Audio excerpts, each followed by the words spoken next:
Salut à tous, c'est Marvelien, ici le Docteur Marvel et bienvenue sur ma chaîne YouTube. Aujourd'hui, on va parler d'un personnage assez peu connu de l'univers Marvel, mais qui est dernièrement sous les feux des projecteurs. Je parle bien sûr du personnage de Werewolf by Night.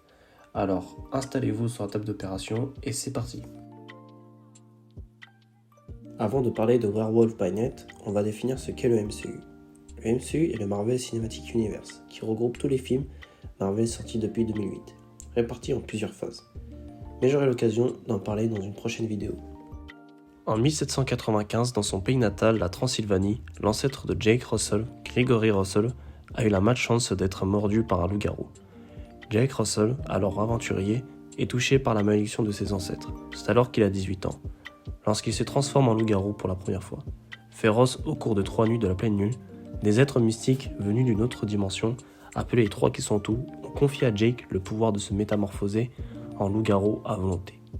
Tout en gardant son intellect humain, mais les nuits de pleine lune, Jake se transforme de façon involontaire, son esprit devient alors celui d'une bête féroce.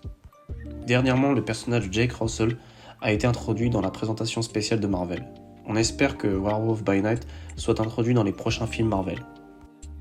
Comme les personnages Marvel, Jake a des pouvoirs. Ses pouvoirs sont similaires à un loup-garou. Il peut entre autres sauter à 6 mètres de hauteur et courir jusqu'à 60 km/h.